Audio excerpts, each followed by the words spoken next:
Everyone, कैसे हैं सभी। मेरा नाम है निकिता और स्वागत है आप सभी का हमारे इस इंटरेस्टिंग सेशन में।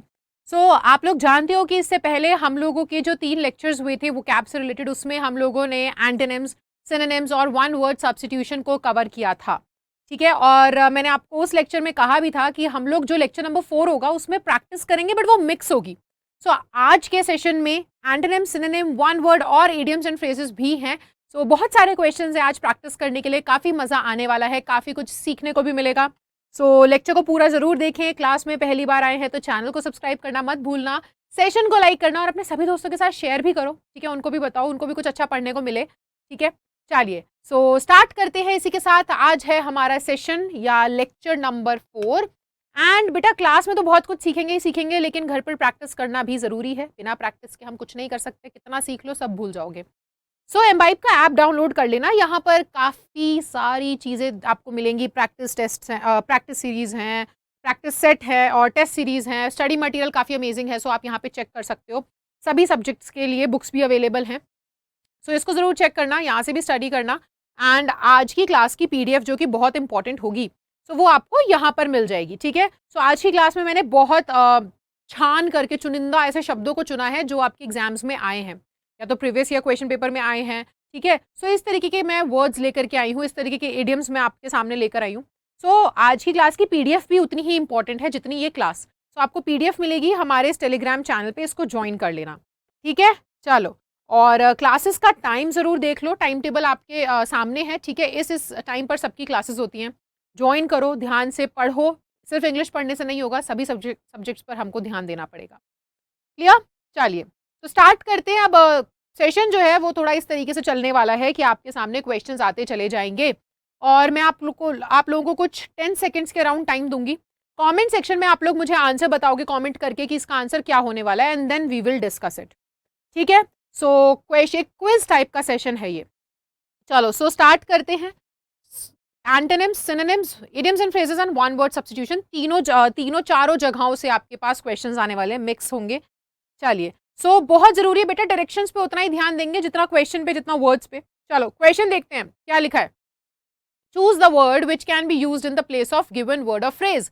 Which can be used in the place of, यानी कि सिनोनिम बोल रहा है सिमिलर, है ना। सिमिलर भी नहीं, हम वन वर्ड सब्स्टिट्यूशन कह सकते हैं, सॉरी। ठीक है, कि आपके सामने एक बहुत बड़ा सा सेंटेंस, एक एक्सप्लेनेशन दे रखा है और आपको एक सिंगल वर्ड चूज करना है जो इस एक्सप्लेनेशन की जगह पर यूज हो पाएगा, इसे सब्स्टिट्यूट कर सकता है। क्या होगा यहाँ पे answer? A person who can use both hands equally well is known as. एक इंसान जो, तुमने वो पिक्चर देखी है? तुम बोलोगे मैम बड़ी पिक्चरों की बात करती है। कौन सी मूवी थी यार वो, जिसमें आमिर खान दोनों हाथों से, नहीं आमिर खान नहीं, वो वायरस, 3 इडियट्स। उसके अंदर क्या होता है, वो वायरस जो होता है वो दोनों हाथों से लिखता होता है ना, उनका प्रिंसिपल। ऐसे इंसान को हम क्या कहेंगे जो दोनों हाथों को बराबर ही बढ़िया तरीके से इस्तेमाल कर सकता है। वो इस हाथ से भी लिख सकता है, इस हाथ से भी लिख सकता है, इक्वली वेल, दोनों उतने ही एफिशिएंट हैं। हम लोग तो अगर लिखने जाएं एक हाथ से थोड़ी बहुत हैंडराइटिंग गंदी आती है, लेकिन कुछ लोग ऐसे होते हैं जिनके दोनों बोथ हैंड्स इक्वली ट्रेन्ड और एफिशिएंट होते हैं। उस इंसान को हम क्या कहते हैं? चलो एम्बिडेक्स्ट्रस, एमिएबल, एम्बिगुअस या नन ऑफ द अबव। इसका बहुत सिंपल सा आंसर है and option number A is the correct answer. I hope सभी लोगों ने जवाब दिया होगा। ठीक है, सही जवाब दिया होगा। जो इंसान दोनों ही हाथों को बहुत अच्छे से यूज कर पाए, ठीक है, राइट एंड लेफ्ट हैंड, उसे एम्बीडेक्स्ट्रस बोलते हैं। अच्छा, एमिएबल का मतलब होता है जिसके मिलनसार इंसान, बड़ा जल्दी घुल मिल जाए, जिससे बड़ी जल्दी दोस्ती हो जाए हमारी। ठीक है, हम बोलते ना यार ये तो बहुत ही मतलब मिलनसार है, इसके साथ बड़ी जल्दी बातें हो जाती है, लोगों में बहुत जल्दी घुल मिल जाता है, उसे एमिएबल कहते हैं। एम्बिगुअस का मतलब होता है कि ओपन टू, मतलब कोई चीज जो अनक्लियर हो, अगर एक तरीके से मैं बोलूं, है ना, जिसके बहुत सारे मतलब निकल सकते हैं। कोई भी एक ऐसी स्टेटमेंट दे दी, कोई नेता ने किसी एक ऐसी स्टेटमेंट दे दी, एक ऐसी बात बोल दी जो क्लियर नहीं थी अपने आप में, है ना। आप उसमें सोचोगे तो उसके 2 से 3 मतलब निकल रहे हैं कि अच्छा इन्होंने ये कहा कि हम ये कर सकते हैं या फिर ये कर सकते हैं। जो ओपन टू इंटरप्रिटेशन हो, कि आप उसको देखो। अच्छा, कोई मूवीज होती हैं ऐसी, है ना, अगर आप मूवी देखोगे तो उसमें क्या होता है, वो एंडिंग ऐसी होती है कि कुछ एक पर्टिकुलर मीनिंग नहीं होता उसका। आप अपने जितने नजरिए से देखोगे आपको उतना उसमें मतलब बहुत सारे मीनिंग नजर आएंगे। ठीक है, ओपन टू इंटरप्रिटेशन और not having one obvious meaning, जिसका एक कोई अर्थ ना हो, है ना, उसके बहुत सारे अर्थ निकल सकते हैं, वो चीज होती है एम्बिगुअस। ठीक है, चलो क्वेश्चन नंबर 2 पर आते हैं। थोड़ी स्पीड बढ़ाओ अपनी, इतना टाइम नहीं मिलेगा एग्जाम में आप लोगों को क्वेश्चन करने के लिए। सो इतनी हमारी ऐसे स्किल्स अच्छी होनी चाहिए कि हम तुरंत क्वेश्चन देखें और पढ़ के जवाब दे सकें। ओके, सो वही चीज़ है बेटा, यहाँ पर आपको जो अंडरलाइन करके दिया हुआ है ना वाउंड अप, उसकी जगह पर आपको क्या करना है, एक बेटर वर्ड का इस्तेमाल करना है, उसको सब्स्टिट्यूट करना है। So the discussion was wound up after a long and fruitful exchange of views. जो डिस्कशन था उसको हमने क्या कर दिया था, वाउंड अप कर दिया था। काफ़ी लंबे देर तक, मतलब हम लोगों ने फ्रूटफुल यानी कि बहुत लाभदायक, है ना, ऐसे एक्सचेंजेस के बाद बहुत सारे व्यूज एक्सचेंज करे, अच्छी खासी मीटिंग चली और उसके बाद हमने डिस्कशन को वाउंड अप कर दिया। सो इसका मतलब क्या है, हमने पोस्टपोन कर दिया, कट शॉर्ट, इंटरप्टेड या फिर कंक्लूडेड। सो क्या बोलेंगे, वाइंड अप करना। कई बार तुमने मुझसे भी सुना होगा क्लास में क्या बोलते हैं कि चलो इस सेशन को आज यहीं पर वाइंड अप करते हैं। वाइंड अप यानी कि कंक्लूड करते हैं, अंत पे लेकर आते हैं, खत्म करते हैं। तो इसका करेक्ट आंसर होगा ऑप्शन नंबर डी। ठीक है, पोस्टपोन तो आप जानते हो, एक पर्टिकुलर डेट दी गई थी, उससे आगे की डेट डाल दी। अगर मैंने बोला चलो ये क्लास फर्स्ट को होगी और मैं उसको पोस्टपोन कर दूं, यानी कि चलो फर्स्ट की जगह पर मैंने और आगे की डेट दी थी कि फिफ्थ को करेंगे ये क्लास। सो आगे की डेट शिफ्ट कर देना, है ना, उसको हम पोस्टपोन कहते हैं। कट शॉर्ट यानी कि किसी चीज को जितनी लंबी चलने वाली थी, मीटिंग चलने वाली थी 1 घंटा, तुमने कट शॉर्ट करके आधे घंटे में खत्म कर दी, वो होता है। इंटरप्टेड यानी कि बीच में दखल देना, और कंक्लूडेड यानी कि एंड कर देना। ठीक है, किसी चीज को कंक्लूड करना यानी कि अंत करना उसका। सो ये होते हैं मीनिंग्स। चलिए क्वेश्चन नंबर 3 पर आते हैं। एग्जैक्ट ऑपोजिट क्या होगा? अगर तुम लोग सुबह की क्लास में आ रहे होगे, है ना, द हिंदू की क्लास में, तो मैंने ये वर्ड्स बहुत बारी वहां पे भी पढ़ाए हैं और ये बहुत इंपॉर्टेंट हैं। या तो आपको ऐसे क्वेश्चन आ सकता है या फिर ऑप्शंस पे भी ध्यान देना बेटा। 4 ऑप्शंस में से कुछ पूछ लेंगे। एंटीथीसिस का मतलब बताओ, एनालॉगस का मतलब बताओ, हाइपरबोली का मतलब बताओ। तो ऐसे भी आ सकता है। तो the exact opposite of something, उसको हम कैसे सब्स्टिट्यूट करेंगे, क्या होगा करेक्ट आंसर? बहुत ईजी है, बहुत ज्यादा ईजी है। एक तुमने प्रीफिक्स और सफिक्स सीखा है, बहुत जरूरी है वर्ड फॉर्मेशन में। सो यहाँ पर एंटी का मतलब क्या होता है, ऑपोजिट, है ना। सोशल, एंटी सोशल, सोशल जो बहुत घुलता मिलता है, एंटी सोशल जो घुलना मिलना लोगों से पसंद नहीं करता, अपने आप में रहता है। So exact opposite of something is antithesis. Thesis मतलब कोई रिटन, कोई एक पर्टिकुलर एक जानकारी, उसके खिलाफ उल्टा ऑपोजिट चले जाना। ठीक है, वो होता है। हाइपरबोली का मतलब क्या होता है, 12th स्टैंडर्ड तक सबने पढ़ाई करी है। हमने एक फिगर ऑफ स्पीच पढ़ा है, हाइपरबोली, बढ़ा चढ़ा करके बातों को बोलना। ठीक है, अगर कोई पतला सा इंसान है, हम बोलते हैं ना, अरे यार ये देखो कैसा तिल्ली जैसा पतला है, तो यानी कि एक्चुअल में तिल्ली जैसा पतला थोड़ी है वो, तो आप उसे एग्जैजरेट कर रहे हो। ठीक है, किसी चीज को बढ़ा चढ़ा करके बोलना, एग्जैजरेशन। एस्थेट का मतलब होता है person who has great love of art, music, poetry etcetera. जो होता है ना, उनके मन में बड़ी सराहना होती है आर्ट को लेकर के, love towards art, music, poetry, इन सबको लेकर के। ठीक है, बहुत उस चीज को एडमायर करते हैं। ओके, एनालॉगस का मतलब होता है सिमिलर, सेम। और एंटीथीसिस यानी कि एकदम direct opposite, exact opposite. 2 ideas, एक आइडिया मेरे दिमाग में ये आया, उसका एकदम ऑपोजिट जो होगा वो एंटीथीसिस होगा। ठीक है, चलो क्वेश्चन नंबर 4, नलीफाई। अगर मैं किसी चीज को नलीफाई कर दे रही हूं, तो नलीफाई की जगह हम एक और वर्ड यूज कर सकते हैं क्या, आर्डुअस, कैंसल, इंजूरियस या फिर नन ऑफ द अबव। ये तो बहुत इजी है, मैथमेटिक्स में भी ये वर्ड सुना होगा, नल, है ना, नलीफाई। सेट्स पढ़े होंगे तुम लोगों ने, तो जो सेट का आपका चैप्टर होता है उसमें भी हमने नल सेट पढ़े होंगे, है कि नहीं? आपको पता होगा किसी चीज को नलीफाई कर देना means what, it means arduous, cancel, injurious. Injurious तो जानते हो एक सिमिलर वर्ड है जो आपने, मतलब एक बहुत कॉमन वर्ड है जो आप सुन चुके हो।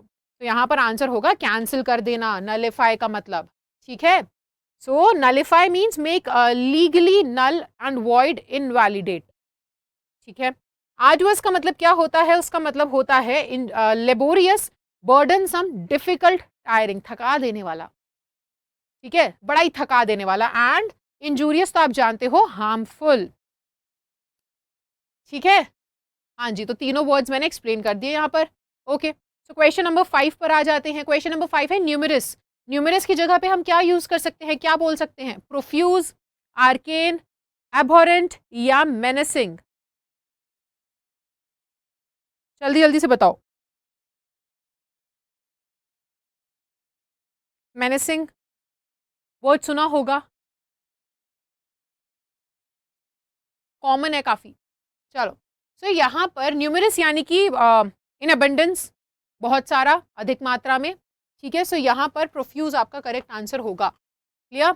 सो देखो, प्रोफ्यूज मतलब is an adjective meaning basically a lot, इसका मतलब क्या होता है बहुत सारा, ठीक है, एडजेक्टिव है जिसका मतलब होता है बहुत सारा। ओके, आर्केन का मतलब होता है अंडरस्टूड बाय फ्यू, जो कुछ ही लोगों को समझ में आए वो चीज। एबोरेंट का मतलब होता है हेटफुल, ठीक है, और मेनेसिंग का मतलब होता है suggesting the presence of danger और थ्रेटनिंग, खतरनाक कोई चीज है ना, उसको मेनेसिंग बोलते हैं। क्वेश्चन नंबर 6 पर आते हैं। सो डिमिन्यूटिव, अब यहां पर ध्यान रखना क्वेश्चन नंबर 6 पे तो हम आ गए हैं, हमारे पास ऑलमोस्ट 30 के अराउंड कुछ वर्ड्स है, लेकिन तुम लोगों को क्या करना है, एक स्कोर भी रखना है कि अच्छा मेरे 6 में से कितने सही जवाब गए, 10 में से कितने सही जवाब गए, और मेरे को कमेंट करके जरूर बताना कि कितने करेक्ट आंसर्स दिए थे आपने। सो डिमिन्यूटिव का मतलब क्या होगा, पिटीट, एक्सपीडिशियस, डेंजरस या फेलेशियस। तो इसका क्या आंसर होगा?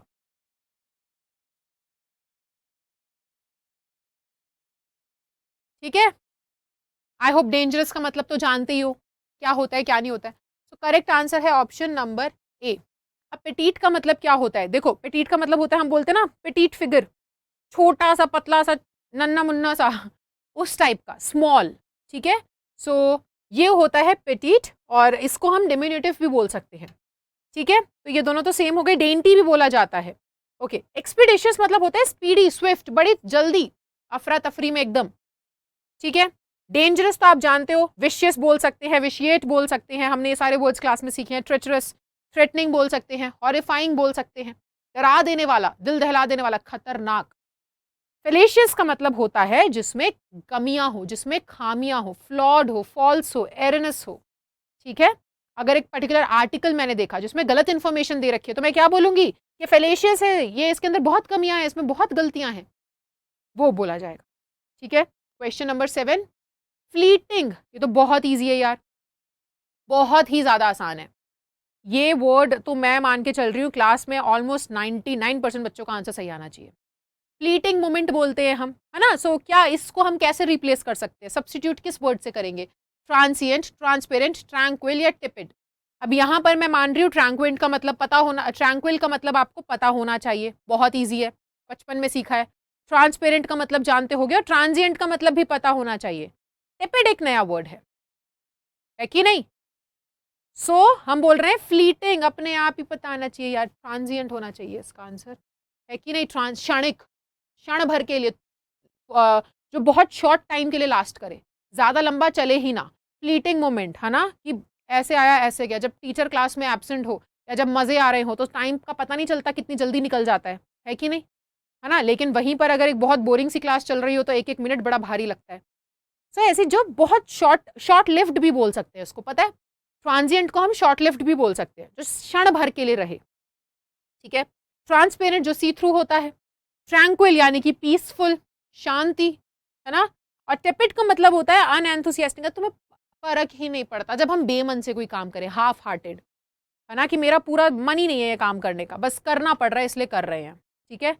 वो टेपिड होता है, इनडिफरेंट, कूल, एपेथेटिक, फर्क ही नहीं पड़ रहा, डिसइंटरेस्टेड, अनएंथुसियास्टिक, ठीक है। चलो क्वेश्चन नंबर 8, गाइल, ठीक है। इसको हम क्या इसका करेक्ट, अब यहाँ पे पढ़ना, सिनोनिम बोला हुआ है, select the most appropriate synonym of the word, है ना, गाइल। ऑनेस्ट, हॉट, शीकनरी या चार्मिंग, क्या होगा करेक्ट आंसर?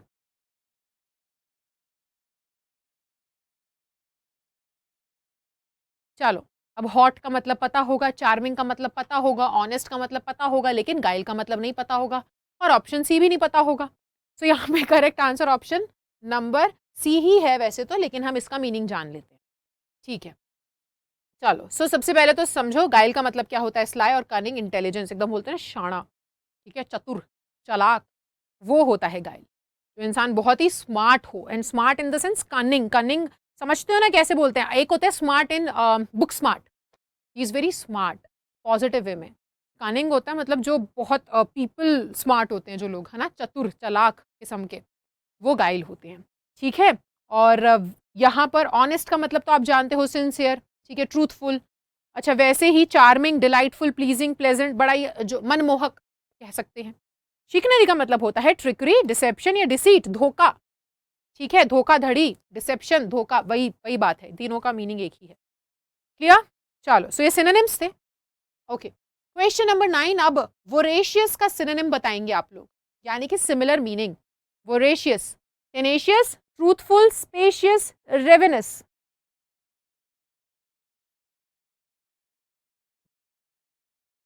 चलो, ट्रूथफुल तो जानते हो, स्पेशियस भी जानते होगे। बहुत जगह होती है जब, जहां पर बहुत जगह है, नहीं है जगह, नहीं नहीं बहुत जगह है, वही वाला स्पेशियस, ठीक है। तो यहाँ पर रेवेनस हमारा करेक्ट आंसर होगा। क्यों, जानते हैं। तो देखो, वोरेशियस का मतलब होता है ह्यूज एपिटाइट, तुम्हारी भूख मिटने को तैयार ही नहीं है, बहुत ज्यादा भूखे हैं, ठीक है। तो वो होता है voracious, you are very hungry. Huge appetite, appetite होती है हमारी भूख, ठीक है, कि हमें कितनी भूख है किसी चीज की। सो जिस बहुत मतलब कुंभकर्ण टाइप का, बहुत खाता था भीम, है ना। ह्यूज एपिटाइट, खाने बैठेंगे तो खाते ही चले जाएंगे, मतलब मम्मी खाना बना के थक जाए। वोरेशियस होता है। रेवेनस का मतलब भी यही होता है, इनसेशिएबल। सेशिएबल हमने सीखा है लास्ट क्लास में, लेक्चर 1 या लेक्चर 2 में मैंने करवाया था वो कैब के। सेशिएबल मीन्स क्या, जब हम संतुष्टि जब हमें मिल जाए, हम लोग इतना खा लें कि हमारी भूख मिट जाने को हम वेरेशियस बोलते हैं, कि संतुष्ट हो तुम खा करके, तुमने 2 रोटी खाई, तुम्हारी भूख मिट गई, सैटिस्फाइड, ठीक है, हंगर सैटिस्फाइड हो। इनसेशिएबल मीन्स तुम्हारी हंगर सैटिस्फाइड है ही नहीं। एंड वही बात वोरेशियस भी बोलता है कि ह्यूज एपिटाइट, हंगर सैटिस्फाइड नहीं है। टेनेशियस का मतलब होता है डिटरमिन्ड, एक चीज को लेकर के हम एकदम दृढ़ता के साथ चलते चले जा रहे हैं, अपने गोल को लेकर के बहुत डिटरमिन्ड है। स्पेशियस यानी कि जहां पे बहुत सी स्पेस हो, ठीक है। पैलेशियल, एयरी, वॉल्यूमिनस, कमोडियस, कैपेशियस भी बोल सकते हैं। अब यहाँ से भी बहुत कुछ सीखने को मिलेगा, इनको जान रहे हो, इनके मीनिंग जान रहे हो, तो ये भी जान के रखो। स्पेशियस की जगह कमोडियस भी बोल सकते हैं, पैलेशियल भी बोल सकते हैं, वॉल्यूमिनस भी बोल सकते हैं, ठीक है। रेवेनस, इनसेशिएबल, सेम मीनिंग है। वोरेशियस, सेम मीनिंग है। तो काफी कुछ यहाँ से भी सीखने को मिलेगा, इसकी भी प्रैक्टिस करना। चलो, क्वेश्चन नंबर 10, अब ये बात कर रहा है एंटोनिम की, अबॉर्टिव। देखो, मैंने अबॉर्टिव का ना यहाँ पे मीनिंग भी लिख रखा है।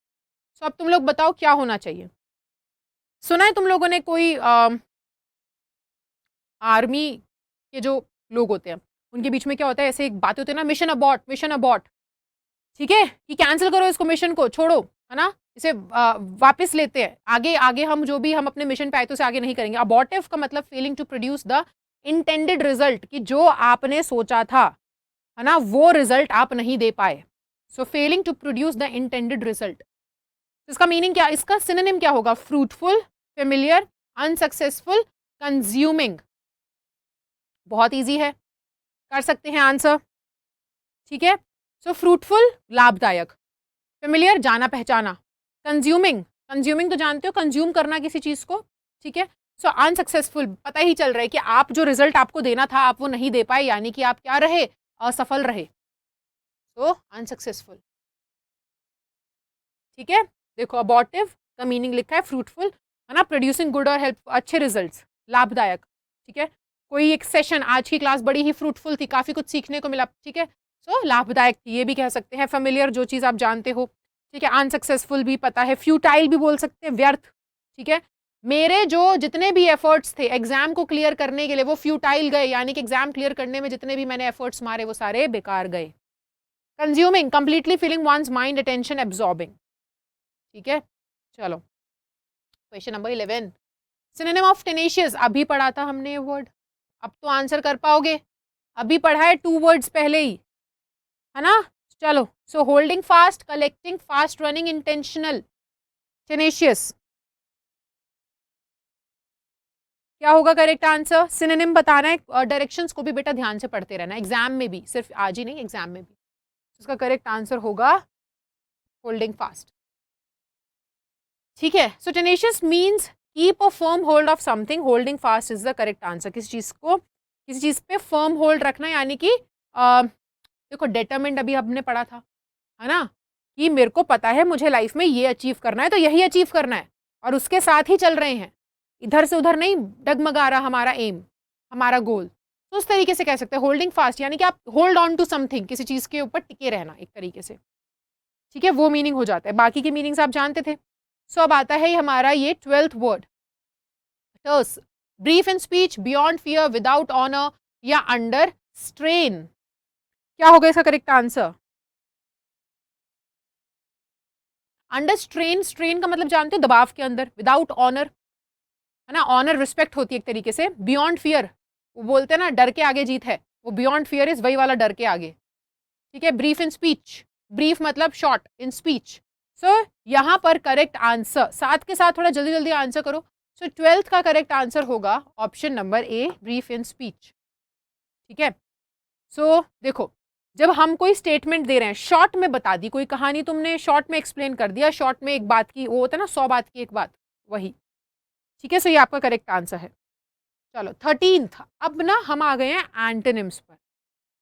सो अब आपको एंटोनिम्स देने होंगे। सो डायरेक्शंस को रीड करते हैं। In the following question choose the word which is opposite in meaning to the given highlighted word. चलो, सो आपके सामने जो अंडरलाइंड है, हाईलाइटेड कह सकते हो एक तरीके से, जो गिवन वर्ड है उसका ऑपोजिट आपको पता करना है। My mother has been working hard for the last 2 weeks and she feels run down. मेरी मम्मी पिछले कुछ 2 हफ्तों से बड़ी मेहनत कर रही है और अब उनको रन डाउन महसूस हो रहा है। यानी कि कैसा महसूस हो रहा है? मॉर्बिड महसूस हो रहा है, एनर्जेटिक महसूस हो रहा है, एग्जॉस्टेड महसूस हो रहा है, या इमोशनल महसूस कर रही हैं? Question number 13। रन डाउन हम बोलते हैं, run down means she is feeling exhausted. So option number C तो कट गया, क्योंकि वो सिमिलर मीनिंग दे रहा है। थका हुआ, बड़ा थकी हुई हैं, 2 हफ्तों से बहुत मेहनत कर रही हैं, बहुत थका हुआ महसूस कर रही हैं, ठीक है। इमोशनल भी नहीं होगा, थकी हुई हैं तो ऑपोजिट एनर्जेटिक होगा। She is feeling very energetic, अभी भी बहुत एनर्जी है, ठीक है। सो मॉर्बिड मतलब कैरेक्टराइज्ड बाय एन एबनॉर्मल और unhealthy interest in disturbing and unpleasant subject. Morbid यानी कि बहुत ही अजीब बातों में बड़ा इंटरेस्ट रखना है। एक इंसान को मॉर्बिड बोलेंगे, मॉर्बिड सिचुएशन भी हो सकती है अगर हम बोलेंगे, मतलब कि बहुत ही ज़्यादा डेंजरस, बहुत अनप्लेजेंट, अच्छी नहीं है, सुहानी सिचुएशन नहीं है, बड़ी परेशान कर देने वाली खतरनाक डिस्टर्बिंग सिचुएशन है। और अगर किसी इंसान को मॉर्बिड बोलते हैं, that means he is very disturbing person, mentally disturbing है, ठीक है, और मेंटली खुद भी डिस्टर्ब्ड है वो। एनर्जेटिक, आप में बहुत एनर्जी हो जब। Exhausted, very tired. और इमोशनल, जब हम पर्सन एक होता है ना भावुक, ठीक है। चलो, सो 14th में आपको दोबारा से ऑपोजिट बताना है। कॉन्स्पिक्विस, चलो, कॉन्स्पिक्विस वर्ड का ऑपोजिट क्या होगा? Okay, obvious, obscure, blatant, definite. Definite means जानते हो, है ना, डेफिनेट, सर्टेन। ऑब्वियस, ऑब्वियस भी क्या होता है? Certain. So blatant and obscure. So यहाँ पर करेक्ट आंसर होगा, ऑपोजिट हम बोल रहे हैं, सो कॉन्स्पिक्विस का ऑपोजिट होगा ऑब्सक्योर। ऑब्सक्योर का एक और मतलब होता है, हिडन भी होता है, कंसील्ड भी होता है, ठीक है। देखते हैं, कॉन्स्पिक्यस यानी कि जो चीज़ क्लियरली विजिबल हो, जो चीज़ मुझे साफ साफ नजर आ रही है। सो उसका ऑपोजिट क्या हो जाएगा? जो मुझे नजर नहीं आ रही है, जो छुपी हुई है, यानी कि ऑब्सक्योर। ऑब्सक्योर का मतलब हिडन भी बोल सकते हैं हम, अनक्लियर, अनसर्टेन भी बोल सकते हैं, ठीक है। चलो, ऑब्वियस, जो चीज़ ऑब्वियस है यानी अपैरेंट है, जाहिर सी बात, है ना। Blatant means when you do something obviously without trying to hide it, जब आप उसे खुले तौर पे कर रहे हो यार, है ना। कई बार होता है ना कि मतलब टीचर का बिल्कुल डर नहीं है तो खुले तौर पे चीटिंग कर रहे हैं, छुपाने की भी कोशिश नहीं कर रहे कि यार मैम आ रही है, जरी शर्म कर लें, छुपा लें, छुप के चीटिंग करें, नहीं, खुलेआम। सो ब्लैटेंट मतलब तुम खुलेआम कोई चीज़ कर रहे हो without even trying to hide it. And definite means clearly defined, certain बोल सकते हैं हम, ओके। डेफिसिट, है ना, डेफिसिट का ऑपोजिट क्या होगा? सो यहाँ पे आई है एक, ठीक है। Deficit, surplus, superfluous, explicit, implicit. पढ़ा होगा ही आप लोगों ने, डेफिसिट क्या बोलते हैं, है ना। बैलेंस ऑफ पेमेंट पढ़ा है किसी ने? कोई इकोनॉमिक्स में पढ़ा होगा, पढ़ते हो आप लोग। बैलेंस ऑफ पेमेंट में अगर एक तरफ डेफिसिट है तो दूसरी तरफ क्या है? बीओपी। इतना तो अपन ने भी पढ़ा है, तो ये तो पता होना चाहिए, बहुत ईजी है। तो अगर एक तरफ डेफिसिट है तो दूसरी तरफ सरप्लस है, ठीक है। चलो, सो ये तो हमें समझ में आ गया, डेफिसिट मतलब कि कमी, शॉर्टेज, सरप्लस मतलब कि एक्सेस, है ना, अधिक मात्रा में। सुपरफ्लूअस का मतलब होता है व्हाट इज सफिशिएंट और नेसेसरी, मतलब हमें अगर इतना चाहिए था, उससे ज़्यादा अगर कोई चीज़ मिल जाए, है ना, कि मम्मी ने 2 रोटी खानी थी पर मम्मी ने 6 बना दी, तो जितनी ज़रूरत है उससे ज़्यादा अगर हमें मिले कोई चीज़, एक्सीड कर जाए। एक्सप्लिसिट मतलब कि clear, direct, plain, obvious, straightforward, कोई चीज़ जो बहुत सीधी सीधी है, साफ, क्लियर है, स्ट्रेट फॉरवर्ड, ठीक है। एंड इम्प्लिसिट मीन्स उसका एक्सप्लिसिट का ऑपोजिट होता है, जो कि क्लियर नहीं है, अनक्लियर है। चलो, क्वेश्चन नंबर 16, एमेच्योरिश। एमेच्योर सुना है, सुना होगा। एमेच्योर हम बोलते हैं ना किसको बोलते हैं एमेचर? ये तो आपने सुना होगा वर्ड। अगर कोई अच्छा हिंदी में बताऊं तो फिर आंसर दे पाओगे। नौसिखिया, है ना? नौसिखिया बोला जाता है जो नया नया सीख रहा हो, जिसके पास ज़्यादा एक्सपीरियंस ना हो, जो ज़्यादा एक्सपीरियंस्ड नहीं है इंसान, उसे हम एमेचर बोलते हैं। सो इसका ऑपोजिट आपको पता लगाना है, तो क्या होगा? ट्रेंड होगा, सीजन्ड होगा, प्रोफेशनल होगा या स्किल्ड होगा।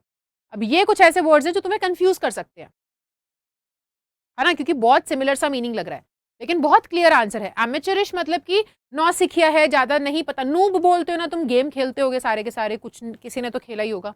हम क्या बोलते हैं? ये तो प्रो प्लेयर है, ये तो नूब प्लेयर है। सो वैसे ही एमेचर यानी कि अभी नया नया नौसिखिया है, तो स्किल्ड होगा। ठीक है, सो ट्रेंड नहीं बोलेंगे, प्रोफेशनल नहीं बोलेंगे, हम लोग स्किल्ड बोलेंगे। एमेचरिश यानी कि कोई चीज जो बहुत ही अनस्किलफुल, तुम्हारे पास इतनी स्किल्स ही नहीं है, नया नया सीख रहे हो, काम आता ही नहीं ढंग से, ठीक है, वो एमेचरिश है। स्किल्ड यानी कि आपको पूरी नॉलेज है, आपको अच्छे से वो चीजें आती हैं। ओके, प्रोफेशनल यानी कि प्रोफेशन से रिलेटेड, कोई बंदा बहुत प्रोफेशनल है, तो भाई स्किल्ड में और प्रोफेशनल में फर्क होता है। ठीक है, स्किल्ड यानी कि काम करने के लिए जो चीजें होनी चाहिए तुम्हारे पास उतनी एप्रोप्रिएट नॉलेज है। प्रोफेशनल यानी कि आप बिहेवियर में, ठीक है, आप बिहेवियर में, आप अपने होता है ना प्रोफेशनल बिहेवियर, बहुत ही प्रोफेशनल बंदा है, काम से काम रखना, पर ज़रूरी नहीं ना उसको उसके पास स्किल्स भी हों। ठीक है, सो सीजन्ड यानी कि हम बात कर रहे हैं एक एक्सपीरियंस बंदे के बारे में हम बात कर रहे हैं। और ट्रेंड होता है हैविंग बीन टॉट और पर्टिकुलरली स्किल और type of behaviour through practice and instructions. अब यहाँ पर समझना, ट्रेंड तो आप जानते ही हो, जो इंसान को अच्छी से ट्रेनिंग मिली हो, जिसको एक पर्टिकुलर चीज़ के बारे में सारी चीज़ें पता हो, जिसको वो काम आता हो। अब एग्जाम्स में क्या होता है कि ऐसे हमें सॉरी ऐसे हमें ऑप्शंस मिल जाते हैं, जिसमें मैम ट्रेंड का मतलब भी तो वही है, इसमें ma'am seasoned sorry slip of tongue, ठीक है, एक्सपीरियंस है।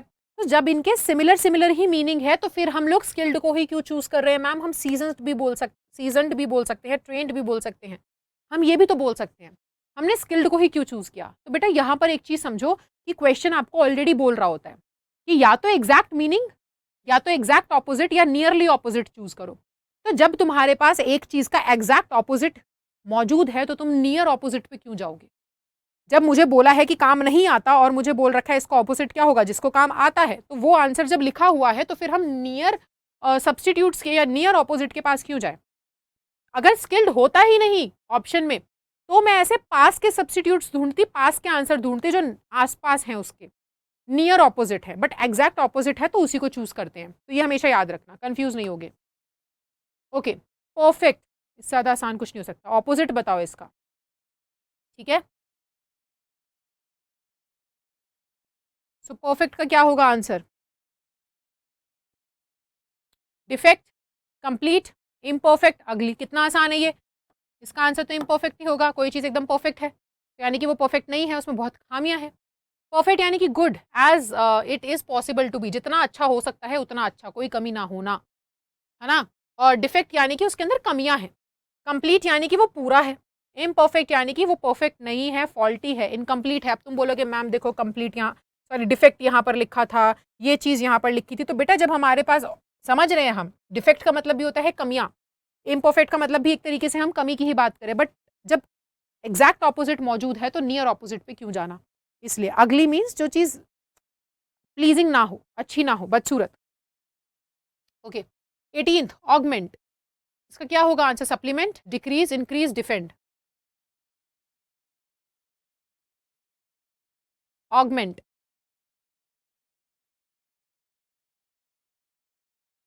ठीक है, चलो कर दिया आंसर, तो इसका होगा option number B correct answer, augment का। ऑगमेंट का मतलब क्या होता है? Make something greater by adding to it. एक चीज अगर इतनी थी, उसमें हम और ऐड करते चले जाएं तो हम उसको और, अरे देखो ना, स्किल्स की बात है। अगर आपको एक काम, आपके पास एक स्किल है, आप अपने आप को और बेहतर बनाओगे जितनी स्किल्स ऐड करते रहोगे कि मुझे ये काम भी बहुत अच्छे से आता है, ये काम भी आता है, ये काम भी आता है। सो क्या है? ऑगमेंटेशन ही तो हुई ये, है ना, कि आपके पास आप क्या बना रहे हो? आप अपने आप को बेहतर, you are making yourself greater by adding to it. क्या ऐड कर रहे हो? स्किल्स ऐड कर रहे हो। जितनी स्किल्स अपने अंदर ऐड करते रहोगे, आप उतने ही तो बेहतर बनते चले जाओगे। तो किसी चीज को बेटर बनाना, उसमें कुछ ऐड करके, उसे हम ऑगमेंट कहते हैं। उसका ऑपोजिट क्या हो जाएगा? उसका ऑपोजिट यही तो होगा, डिक्रीज, किसी चीज को कम करते चले चले जाना, ठीक है। इंक्रीज का मतलब वही होता है बढ़ाना, साइज में, डिग्री में, स्केल में बढ़ा रहे हो। डिफेंड का मतलब क्या होता है, किसी का बचाव करना। सप्लीमेंट क्या होता है, सप्लीमेंट समथिंग दैट कंप्लीट्स और मेक्स एन एडिशन, ठीक है, कि कोई चीज जो दूसरी चीज को या तो कंप्लीट कर रही है या फिर उसमें एक एडिशन। सो ऑगमेंट का हमने ऑपोजिट ढूंढना था जो कि डिक्रीज है यहाँ पर, ठीक है।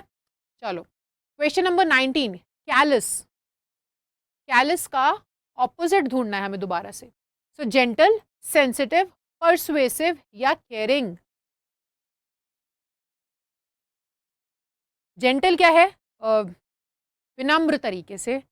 सेंसिटिव बहुत ही भावुक होता है जो। परसुएसिव आप उससे बड़ी परसुएड कर सकते हो, परसुएसिव पावर होती है ना, परसुएसिव परसुएशन की स्किल्स होती है ना, किसी को मनाना, किसी को परसुएड कर लेना, राजी कर लेना कोई काम के लिए। केयरिंग तो आप जानते हो, परवाह करना, ठीक है। तो यहाँ पर कैलस मीन्स सेंसिटिव, मतलब कि इसका ऑपोजिट होता है सेंसिटिव। कैलस का मतलब होता है heartless, unfailing, uncaring, cold hearted, फर्क नहीं पड़ता लोगों से, दुनिया से, चीज़ों से। आप कैसा है, यू आर डिसइंटरेस्टेड, है ना, कि आप हार्टलेस हो।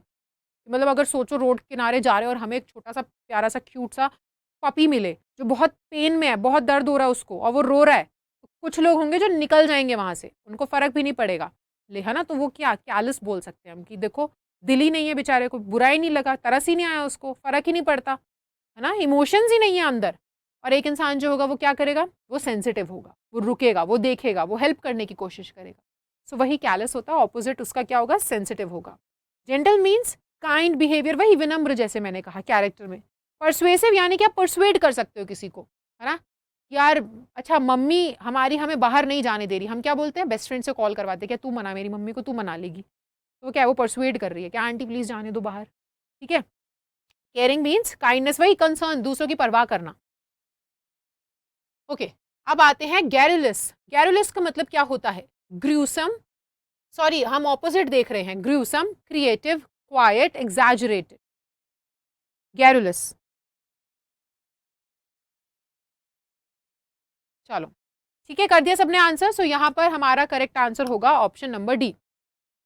ओके सो देखते हैं, गैरुलस का मतलब होता है एक्सेसिवली टॉकेटिव, जो बहुत ज्यादा क्या करता हो, जो बहुत ज्यादा बातें करता हो, ठीक है। ग्रूसम यानी कि क्या होगा, ग्रूसम यानी कि होगा एक्सट्रीमली अनप्लेजेंट, क्रिएटिव होगा, इनोवेटिव। क्वाइट क्या होगा, मेकिंग लिटिल और नो नॉइज, और एग्जैजरेटेड का मतलब होगा रिगार्डेड और रिप्रेजेंट। यहाँ पर एक गलती हुई है, गैरुलस का मतलब है एक्सेसिवली टॉकेटिव, इसका ऑपोजिट होगा क्वाइट, ठीक है। सो यहाँ पर हम लोग एग्जैजरेटेड पे नहीं जाएंगे, ठीक है, क्योंकि हम लोग एग्जैजरेटेड हम एक तरीके से तब बोल सकते थे जब अगर हम बोलते हैं इसका हम सिनोनिम ढूंढ रहे हैं, हम बेसिकली सिनोनिम नहीं ढूंढ रहे हैं, हम ऑपोजिट ढूंढ रहे हैं। सो इसका ऑप्शन सी आंसर होना चाहिए, ठीक है, ये ठीक कर लेना तुम लोग। सो मीनिंग्स आपके सामने हैं ही। क्रिएटिव यानी कि इनोवेटिव, कुछ नया सोचते रहना, कुछ नया आइडियाज़ आते रहना, ठीक है। गैरुलस जो बहुत ही ज़्यादा बातूनी हो, एग्जैजरेटेड हम तब बोल सकते हैं कि मतलब वही होता है ना, एक इंसान जो बड़ा चढ़ा के बातें करता है, वो कोई चीज़ को बढ़ा चढ़ा करके बताना, ठीक है। क्वाइट होगा इसका करेक्ट आंसर, बहुत बातें करता है तो शांत है। Okay so option number C है, इसको करेक्ट जरूर कर ले। और क्वेश्चन नंबर 21, इवॉल्व।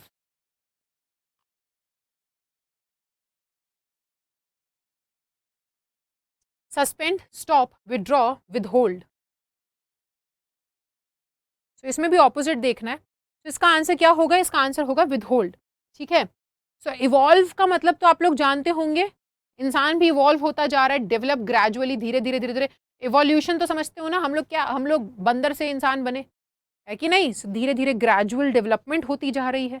एक जगह अगर मैं बोलूँ ये सिटी बड़ी इवॉल्व हो गई है ना, बैंगलोर सिटी बड़ी इवॉल्व होती जा रही है। पहले के टाइम में कभी कुछ बहुत ही खाली सा एक खंडर जगह थी, अब धीरे धीरे धीरे धीरे इवॉल्व हो रही है, ग्रेजुअली बढ़ रही है। गुड़गांव अगर हम बोले ग्रेजुअली इवॉल्व कर रहा है, डेवलप हो रहा है धीरे धीरे, ठीक है, वो होता है। सो सस्पेंड का मतलब है टेम्परली प्रिवेंट फ्रॉम कंटिन्यूइंग और बीइंग, अरे सस्पेंड कर देते चीज़ों को, लोगों को, हाँ तुमने कुछ एक रूल फॉलो नहीं किया, चलो suspended for 3 days, temporary, temporarily आपको क्या कर दिया गया है, उस पोजीशन से या काम डिसकंटिन्यू करने को बोल दिया गया है। ओके, स्टॉप यानी कि पर्टिकुलरली किसी चीज़ पे एंड लगाना, रोक लगा देना, खत्म, सीज टू हैपन। विड्रॉ यानी कि कोई चीज़, अच्छा विड्रॉ करना, अच्छा पार्टिसिपेशन था किसी डांस कॉम्पिटिशन में, तो आपने क्या करा, अपना पार्टिसिपेशन सबमिट कर दिया, लेकिन किसी एक ने अपना पार्टिसिपेशन वापस ले लिया, सो वो विड्रॉ करना होता है, ठीक है। आपने अपना कुछ भी कोई चीज़ को वापस ले लेना, एंड विदहोल्ड का मतलब होता है refuse to give something that is due to or is desired by another, अपने पास रोक के रखना। सोचो कि क्या हुआ, जैसे कि पापा घर पे चॉकलेट्स लेकर आए, ठीक है, भाई को भी दी और तुमको भी दी। अब क्या होता है, भाई कई बार क्या करता है, वो लड़के जो है उन्होंने जल्दी जल्दी खा ली, कह रहे यार है ना चॉकलेट आई है जल्दी जल्दी खा ली, लेकिन बहन ने क्या करा, बहन ने कहा कि नहीं मैं आराम से खाऊंगी, और उसने अपने पास रखी हुई है। अब जो भाई है वो आकर के मांग रहा है कि मुझे दे देना प्लीज, दे देना दे देना, और तुमने क्या बोल दिया, तुमने कहा नहीं मैं नहीं दूंगी। तो आप उसे क्या कर रहे हो, आप जानते बूझते हुए आप उसे किसी और को नहीं देना चाह रहे हो जो वो चाहता है। ठीक है, आपका भाई वो आपसे चॉकलेट मांग रहा है, वो जो चीज़ चाह रहा है आप उसे जानते हुए नहीं दे रहे हो। सो रिफ्यूज टू गिव समथिंग, कोई चीज़ को देने से मना कर देना जबकि आपको पता है कि दूसरा वाला इसकी चाहत रखता है, वो चाहता है इस चीज़ को, पर आप उसे ज़बरदस्ती होल्ड कर रहे हो अपने पास, ठीक है, कि मैं नहीं दूंगी। सो उसे हम विदहोल्ड कहते हैं। ठीक है, सो आप एक तरीके से भी कह सकते हो डेवलप ग्रेजुअली का हम लोग क्या कह सकते हैं, डेवलप ग्रेजुअली का हम लोग ऑपोजिट विदहोल्ड भी बोल सकते हैं। एनॉर्मस, एनॉर्मस मतलब ह्यूज, विशाल, कोई चीज़ बहुत बड़ी हो। तो क्या बोलेंगे, सॉफ्ट, एवरेज, टाइनी, वीक। बहुत ईजी है इसका आंसर, क्लियरली नजर भी आ रहा होगा सब लोगों को, बहुत ईजी है ना। एनॉर्मस अगर बहुत बड़ा, एनॉर्मस बिल्डिंग, एनॉर्मस कोई भी चीज़ जो बहुत ह्यूज हो, तो उसको ऑपोजिट तो टाइनी ही हो जाएगा, ये तो बहुत ईजी है। स्ट्रॉन्ग की बात हो नहीं रही जो हम वीक बोले। Enormous means very large in size, soft means है ना कोई चीज़ किसी इंसान को सॉफ्ट बोलेंगे मतलब सेंसिटिव है, कोई चीज़ वैसे सॉफ्ट है यानी कि ईजी टू कट।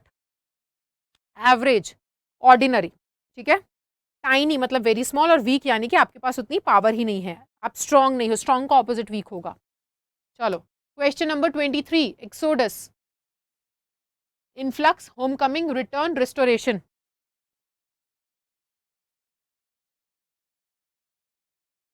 रिटर्न जानते हैं वापस, रिस्टोरेशन जानते हैं किसी चीज़ को वापस से रीस्टोर करना, पुनः स्थापित करना। ठीक है, कि अगर कोई बिल्डिंग थी वो अब खराब होती जा रही है, डिग्रेड होती जा रही है, तो आप उसको क्या कर रहे हो, रीस्टोर कर रहे हो बिल्डिंग को, जैसी थी पहले की तरह वैसा ही बना रहे हैं। तो रिस्टोरेशन भी जानते हैं। तो इसका करेक्ट आंसर एक्सोडस का होगा होम कमिंग। ओ सॉरी, इसका करेक्ट आंसर क्या रहेगा, इसका करेक्ट आंसर होगा इनफ्लक्स। ठीक है, सो एक्सोडस, और इसका पहले मीनिंग देखते हैं। एक्सोडस का मतलब है a mass departure of people, evacuation. कई बार हम लोग चेरनोबिल के केस के बारे में सुना है आप लोगों ने। चेरनोबिल का केस आपको पता होगा, आपने कहाँ पढ़ा होगा इसको, हिस्ट्री में पढ़ा होगा आई गेस। हिस्ट्री में चेरनोबिल का वो क्या हुआ था, गैस लीक हुआ था बहुत गंदा, जिसकी वजह से काफ़ी लोगों की डेथ हुई थी।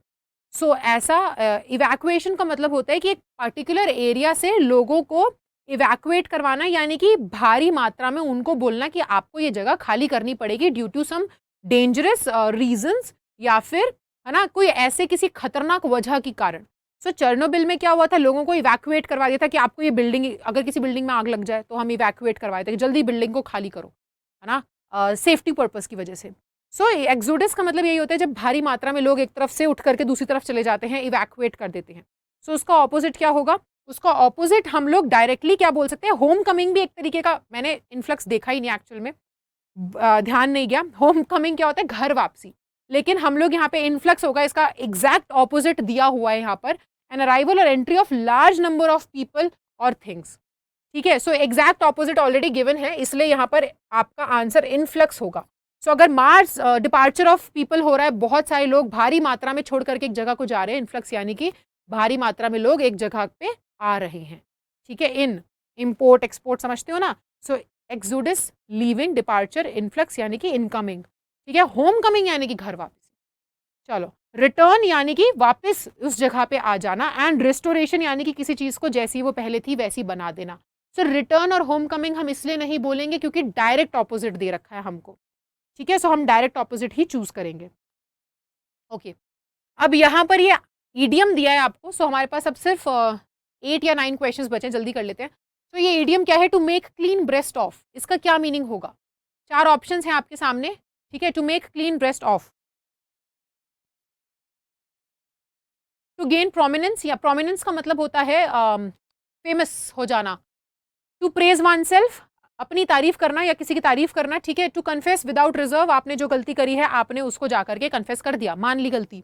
या to destroy before it blooms, किसी चीज के खिलने से पहले उसे नष्ट कर देना। So to make clean breast of यानी कि आप क्या कर रहे हो, आप बिना झिझके अपनी गलती को कन्फेस कर ले रहे हो, ये मतलब होता है इस ईडियम का। ठीक है, चलो अगला क्वेश्चन है to keep one's temper. Temper यानी कि मिजाज। ठीक है, सो अपना मिजाज रखना, तो इसका मतलब क्या होगा, टू बिकम हंग्री, भूख लगना, to be in good mood, to preserve one's energy, या फिर टू बी अलूफ फ्रॉम। देखो, टू बी अलूफ मतलब अकेला, अलग थलग। ठीक है, so to keep one's temper यानी कि आप अपना मिजाज चेक में रख रहे हो। ठीक है, गर्म मिजाज के लोग होते हैं ना, कुछ शॉर्ट टेम्पर्ड बोलते हैं हम इंग्लिश में, कि बड़ी जल्दी गुस्सा आता है इसका, बड़ी जल्दी मिजाज इसका गर्म हो जाता है। तो आप अपना मिजाज, to keep one's temper means check में रख रहे हो उस चीज को, so you are in a good mood. ठीक है, आप अपना मिजाज नहीं बिगड़ने दे रहे हो, सो इसका आंसर होगा to be in a good mood. चलो अगला क्वेश्चन 26। अब मैंने इसका यहाँ पर मीनिंग भी इसलिए नहीं डाला है क्योंकि मैं मीनिंग ऑब्वियसली ऑप्शंस के थ्रू एक्सप्लेन कर ही दे रही हूँ, बाकी चीजें आप समझ ही रहे होगे। सो टू कैच अ टार्टार का मतलब क्या होता है, ये तो ऐसा इडियम है जो पहले के क्वेश्चन पेपर में पूछा भी गया है, चेक कर सकते हो उठा करके। 2017 से लेकर के 21 तक का देखना, आई गेस 21 एनडीए पेपर 1 में आया था, जहां तक मुझे याद आ रहा है, हो सकता है गलत हूं, बट जहां तक मुझे याद आ रहा है, चेक कर लेना, क्वेश्चंस आए हैं पहले। So to trap unwanted criminal with great difficulty, किसी एक बहुत वो होता है ना, डॉन के पीछे 11 मुल्कों की पुलिस लगी है, ऐसे तगड़े क्रिमिनल को बड़ी मुश्किल से फंसा लेना, ट्रैप कर लेना, पकड़ लेना। To catch a dangerous person, एक बहुत ही डेंजरस पर्सन को पकड़ना। टू मीट विद डिजास्टर, किसी आपदा से आपका सामना हो जाए। To deal with a person who is more than one's match. ठीक है, एक ऐसे इंसान से मिलना जो आपके बराबर ही नहीं, आप मैच ही नहीं खाता, मेल ही नहीं है, बेमेल। सो टू कैच अ टाटार का मतलब क्या होगा, 26। ठीक है, सो टाटार जो है ना, हम एक डेंजरस पर्सन के लिए यूज करते हैं। ठीक है, कि आपने एक बहुत ही ऐसे खतरनाक एक डेंजरस इंसान को पकड़ लिया। To have an axe to grind, इसका क्या मतलब होगा, to have an axe to grind. A private end to serve, to fail, to arouse interest, to have an result, to have no result, to work for both sides. So अब यहाँ पे बोल रहे हैं, देखो, to have an axe to grind यानी कि a private end to serve, कि आपके पास अपना खुद का कोई मतलब है जो पूरा हो रहा है। To fail to arouse interest यानी कि किसी का दिलचस्पी उसमें जागरूक करने में आप अगर नाकामयाब रहे। टू हैव नो रिजल्ट यानी कि कोई रिजल्ट ना मिलना। ठीक है, और दोनों तरफ से काम करना, ऑप्शन डी। सो इसका देखो मतलब क्या है, तुमने सुना है अपना उल्लू सीधा करना। आप कोई भी काम ना कर रहे हो, एक तरीके से ये सिमिलर नहीं है, मैं ऑलमोस्ट बता रही हूँ कि आपका कुछ पर्सनल इंटरेस्ट छुपा हुआ है। ठीक है, to have an axe to grind, कोई आपकी मदद कर रहा है और आप बोलो कि ये इसलिए मदद कर रहा है because he have an axe to grind, यानी कि उसका कोई मतलब, उसका कोई पर्सनल मोटिव छुपा हुआ है, फायदा छुपा हुआ है। सो कोई प्राइवेट एंड है जो वो सर्व कर रहा है, कोई अपने मतलब से आपकी हेल्प कर रहा है, सो तब हम इसको यूज करते हैं। ठीक है, टू क्राई वुल्फ, अब ये तो कहानी सुनी होगी, भेड़िया आया भेड़िया आया, तो इसका क्या मतलब है, टू लिसन ईगरली, ध्यान से सुनना। ठीक है, टू गिव फॉल्स अलार्म, झूठा अलार्म क्या बोलेंगे हम, झूठा आगाह करना लोगों को। ठीक है, टू टर्न पेल, एकदम ऐसे रंग उड़ जाना, या टू कीप ऑफ स्टारवेशन, ये बहुत ईजी है, 5 सेकंड्स में आंसर आ जाना चाहिए। सो टू क्राई वुल्फ, वो भेड़िया आया कहानी में क्या बोलता था, भेड़िया आया, लेकिन आता था नहीं, आता था, सो वो क्या दे रहा था, फॉल्स अलार्म दे रहा था, है कि नहीं। चलो 29th, to and in smoke, क्या बोलते हैं, धुआं धुआं हो जाना, यानी कि to make completely understand, to ruin oneself, to excite great applause, to overcome someone. So अगर हम बोल रहे हैं टू एंड इन स्मोक, अगर मैं किसी को बोलूं कि अगर तुम ऐसे ही अपनी लाइफ में करते रहोगे काम, तो you will eventually and in smoke, यानी कि तुम अपने आप को बर्बाद कर लोगे, धुआं हो जाएगी तुम्हारी जिंदगी, यानी कि टू रूइन वन सेल्फ। ठीक है, 30th question, last third last question है ये, टू पिक होल्स, तो इसका क्या मीनिंग होगा, to pick holes, to find same some reason to quarrel, कि आप लड़ाई करने के मुद्दे ढूंढ रहे हो, टू डिस्ट्रॉय समथिंग, किसी को नष्ट कर देना, किसी की निंदा करना, criticise, to cut some part of an item, किसी एक आइटम का कोई एक हिस्सा कट करना। तो पिक होल्स का मतलब क्या होगा, उसका मतलब होगा किसी की बुराई मारना, किसी की निंदा करना। ठीक है, चलो, अच्छा ये बहुत इंटरेस्टिंग है, अब ब्लैक शीप, बचपन से पढ़ते आ रहे हैं हम इसके बारे में, ब्लैक शीप, काली भेड़, क्या होगा ये,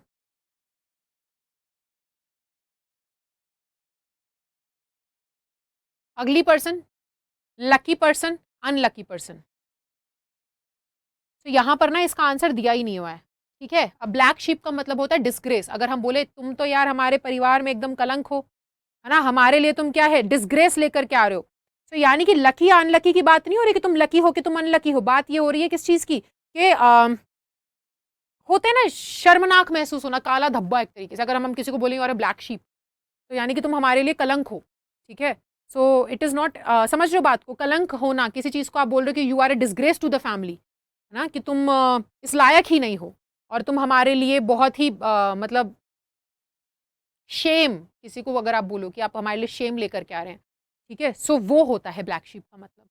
अच्छा, अ मैन ऑफ स्ट्रॉ का मतलब क्या है? तिल्ली वाला इंसान, मतलब एक इंसान जो तिल्ली का बना हो, भूसे का बना हो। So man of no substance, a very active person, a worthy fellow या फिर एन अनरीजनेबल पर्सन। बहुत ईजी है। जो भूसा होता है ना, एक ऐसा अगर हम बोल रहे हैं इंसान, यानी कि जिसके खुद के कुछ प्रिंसिपल्स ही नहीं है, a man of no substance, ठीक है, जिसके खुद के कुछ प्रिंसिपल्स ही नहीं है, वो होगा इसका answer. To smell a rat. अब तुमने सुना है, ये लास्ट क्वेश्चन है, इसका आंसर कर सकते हो। मैं एक हिंट दूं, दाल में कुछ काला है हम बोलते हैं, इंग्लिश में हम बोल सकते हैं to smell a rat. To see signs of plague epidemic, to get bad smell of a bad dead rat, to suspect foul dealings, या to be in a bad mood. तो हम कब बोलते हैं दाल में कुछ काला है? जब हमें लगता है कि कुछ तो गड़बड़ हो रही है, तो हम बोलते हैं टू सस्पेक्ट फाउल डीलिंग्स, के कुछ तो गड़बड़ है, तब हम बोलते हैं टू स्मेल अ रैट, ठीक है। तो ये था आपका आज का सेशन, जिसमें हमने ऑलमोस्ट सारी चीज़ें कवर करी। इडियम्स एंड फ्रेजेस, बहुत इंपॉर्टेंट इडियम्स एंड फ्रेजेस थे जो कि एग्जाम्स में आए हैं। One word substitutions, antonyms and synonyms. So इस क्लास को बहुत अच्छे से देखना, नोट्स बनाना, इससे प्रैक्टिस करना, एंड क्लास डेली अटेंड करो Monday to Friday 4 PM। And साथ ही साथ प्रैक्टिस करने के लिए आप एमबाइब का ऐप डाउनलोड कर सकते हो। यहाँ पे बहुत सी चीज़ें मिलेंगी, और साथ में सबसे इंपॉर्टेंट कि आपको क्लास की PDF यहाँ पर मिलेगी। सो इसको डाउनलोड करके प्रैक्टिस करना। And I'll see you in the next lecture. तब तक के लिए bye bye. Take care and thank you so much.